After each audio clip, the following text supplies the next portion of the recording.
സയ്യിദുനാ മൗലാനാ അബുൽ ബശർ ആദം അലൈഹി സ്വലാത്തു വസ്സലാം ഈ ഭൂമിയിലേക്ക്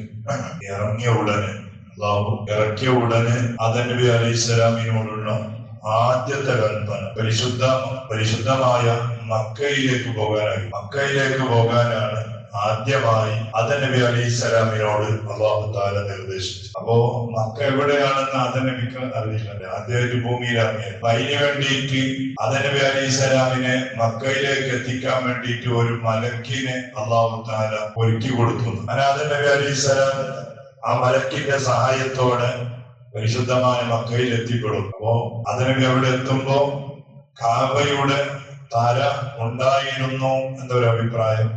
മറ്റൊരു അഭിപ്രായത്തിൽ അല്ല, ആദം നബി അലൈഹിസ്സലാം പോയിട്ട് ആദം നബി അലൈഹിസ്സലാമാണ് കാബയുടെ തല ഉണ്ടാക്കിയത് എന്നൊരു അഭിപ്രായം.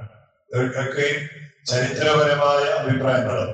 ഏതായാലും മഹാനായ സയ്യിദുനാ ആദം നബി അലൈഹിസ്സലാം മക്കയിലെത്തി. ഭയങ്കര നീണ്ട മനുഷ്യനായിരുന്നു.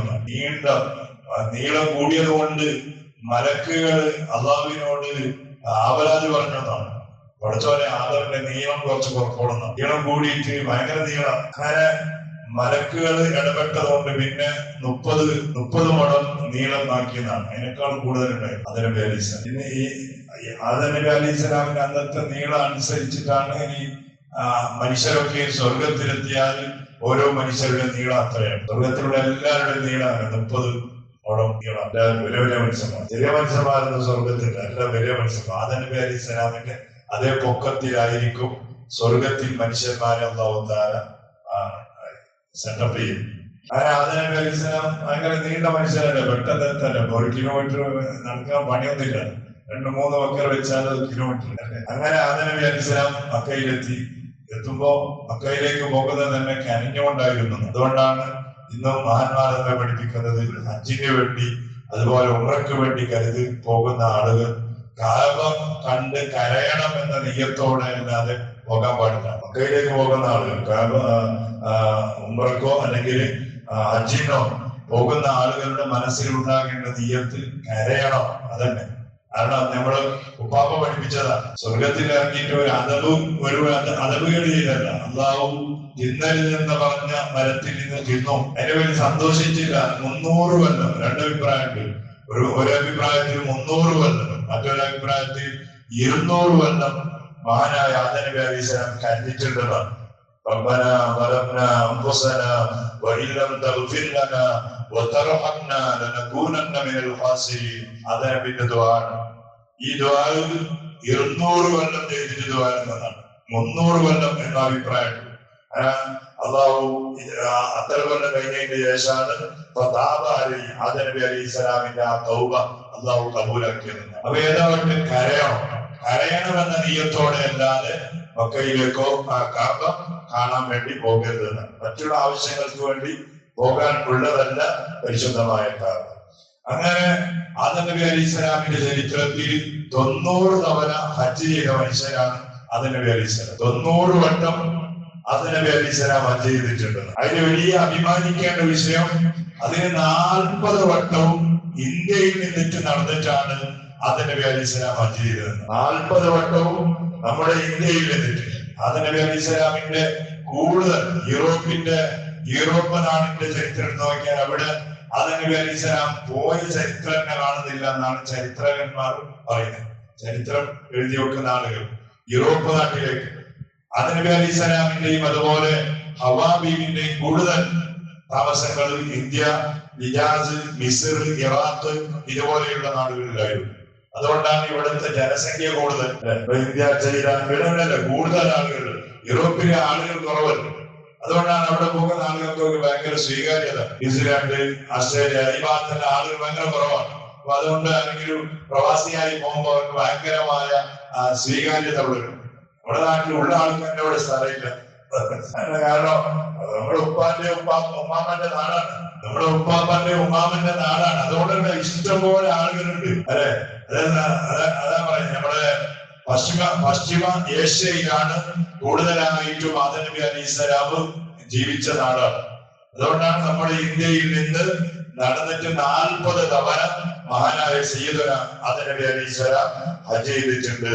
90 തവണ ഹജ്ജ് ചെയ്തിട്ടുണ്ട്. അതിൽ 40 വട്ടം നമ്മുടെ നാട്ടിൽ നിന്നിട്ട് പോയിട്ട് ഹജ്ജ് ചെയ്തത്. അങ്ങനെ ആദം നബി അലൈഹിസ്സലാം ഈ ഭൂമിയിൽ ഇറങ്ങിയിട്ട് ഹവ്വാ ബീവിയുമായിട്ട് കണ്ടുമുട്ടാൻ 40 കൊല്ലം പിടിച്ചിട്ടുണ്ട്. 40 കൊല്ലം കഴിഞ്ഞിട്ടാണ് ഹവ്വാ ഉമ്മയെ ആദം നബി അലൈഹിസ്സലാം ഭൂമിയിൽ കണ്ടുമുട്ടുന്നത്. ആ കണ്ടുമുട്ടുന്നതും ഒരു ഹജ്ജിന്റെ സമയത്തായിരുന്നു, അറഫയുടെ ദിവസം.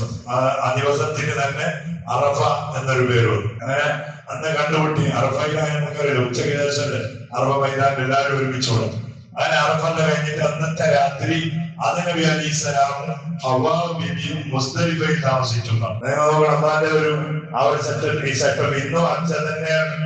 അറഫന്റെ ദിവസം ആടിനെ ഒരുമിച്ച് വിടണോ, അന്ന് രാത്രി മുസ്ദലിഫയിൽ താമസിക്കണോ, ഇതെല്ലാം മഹാന്മാരെ ആ ഒരു സ്മരണ പുതുക്കാൻ ആദം നബി അലൈഹിസ്സലാമും ഹവ്വാ ബീവിയും ഭൂമിയിൽ കണ്ടുമുട്ടി ആദ്യത്തെ രാത്രി കൂടിയ ദിവസമാണ് മുസ്ദലിഫ. അന്ന് അവിടെ കിടന്ന ദിവസമാണ്. അതുകൊണ്ട് അവിടുത്തെ എല്ലാ സന്താനങ്ങളോടും അല്ലാഹു തആല നിർബന്ധമാക്കിയതാണ്. അന്ന് ഹജ്ജ് അറഫന്റെ ഇത് കഴിഞ്ഞാൽ അന്നത്തെ രാത്രി മുസ്ദലിഫയിൽ താമസിക്കും. അല്ലെ, ഇന്ന് പോയ ആളുകൾ ഇവിടെ താമസിക്കുന്നത് എന്താ കാരണം? എന്താ അവിടുത്തെ എന്തെങ്കിലും ഒരു പള്ളി അല്ലെങ്കിൽ പ്രത്യേകമായ ഒരു ബർക്കത്തിന്റെ സ്ഥലം കാണുന്നുണ്ടോ? ഇല്ല, അള്ളാന്റെ കൽപ്പന അത് കിടക്കണോ എന്നാണോ നമ്മുടെ ഉപ്പാപ്പയും നമ്മുടെ ഉമ്മാമയും വന്ന് രാത്രി ഇവിടെ കിടന്നതാണ്. അതുകൊണ്ട് മക്കളാകുന്ന പുള്ളിമാരാകുന്ന ഞങ്ങളോട് നിർദ്ദേശമാണ് അത് കിടക്കണോ. അങ്ങനെയാണ് എല്ലാ ഹജ്ജിന്റെ എല്ലാ കർമ്മങ്ങളും എടുത്തു നോക്കിയാൽ ആദം നബി അലൈഹിസ്സലാം അല്ലെങ്കിൽ ഇബ്രാഹിം നബി അലൈഹിസ്സലാം ഹവ്വാ ഉമ്മ അവരുടെ എല്ലാ ചരിത്രങ്ങളും പുതുക്കാൻ വേണ്ടിയിട്ട് അള്ളാഹു ഞങ്ങളോട് നിർദ്ദേശിച്ച പ്രവർത്തനങ്ങളാണ്. ഏതാണ്ട് മഹാനായ ആദം നബി അലൈഹിസ്സലാത്തു വസ്സലാം അറഫയിൽ വെച്ച് ഹവ്വാ ഉമ്മാമനെ കണ്ടുമുട്ടി. അങ്ങനെ പിന്നെ അവരുടെ ജീവിതം തുടങ്ങാൻ, അവരുടെ ഭൂമിയുടെ ജീവിതം ഭാര്യ ഭർത്താക്കളായി ആദം നബി അലൈഹിസ്സലാമും ഹവ്വാ ബീവിയും ആരംഭിക്കുകയാണ്. അങ്ങനെ നീണ്ട കാലത്തിന്റെ 1000 കൊല്ലത്തിനടുത്തുള്ള ജീവിതത്തിന്റെ തുടക്കത്തിന് അവരുടെ ആദാമ്പത്യ ജീവിതത്തിന് തുടക്കം കുറിക്കുന്നു. ഇൻഷാ അല്ലാഹ് ചരിത്രം നമുക്ക് പഠിക്കാം. അല്ലാഹു നമുക്ക് തൗഫീഖ് ചെയ്യട്ടെ. ഹജ്ജിന് വേണ്ടി ഇന്നും ഒരുപാട് ആളുകൾ നമ്മുടെ പരിസര നാടുകളിൽ നിന്നൊക്കെയും പോകുന്ന ആളുകളാണ്, പോയവരുണ്ട്. അല്ലാഹുവേ അവർക്കൊക്കെയും ഈ പൊരുത്തപ്പെടുന്ന ഹജ്ജ് കർമ്മം നിർവഹിക്കാനുള്ള തൗഫീഖ് നൽകണേ. അല്ലാഹു എല്ലാവരുടെയും മനസ്സിന്റെ ഉള്ളിന്റെ ഉള്ളിലുള്ള വലിയൊരു ആഗ്രഹമാണ്. മഹാനായ നമ്മുടെ ഉപ്പാപ്പ ആദം നബി അലൈഹിസ്സലാം 40 വട്ടം 90 വട്ടം പരിശുദ്ധമായ ഹജ്ജ് കർമ്മം ചെയ്തു. ഭൂമിയിൽ ഇറങ്ങിയ പാട് അല്ലാഹുവിന്റെ നിർദ്ദേശം മക്കയിൽ പോകാൻ എന്നതാണെങ്കിൽ പടച്ചോനെ നമ്മുടെ ഉള്ളിലും ആഗ്രഹമുണ്ട് മക്കയിൽ എത്തിപ്പെടാൻ, കഅബ കാണാൻ, അവിടെ നീ ചെയ്യേണ്ട, നീ കൽപ്പിച്ച കാര്യങ്ങൾ മുഴുവൻ നീ നിർദ്ദേശിച്ചതുപോലെ ചെയ്യാൻ അല്ലാഹ് ആഫിയത്തുള്ള സമയം മരണത്തിന് മുമ്പ് ഞങ്ങൾക്ക് നീ ഭാഗ്യം നൽകണേ റഹ്മാൻ. സദസ്സിൽ അതുപോലെ നമ്മുടെ നാടുകളിൽ നമ്മുടെ വീടുകളിൽ ഒരുപാട് ആളുകൾ ആ പുണ്യകർമ്മം ചെയ്തവരാണ്. ഹജ്ജ് ചെയ്തവർ, ഉംറ ചെയ്തവർ എല്ലാം നീ സ്വീകരിക്കണേ റഹ്മാനെ.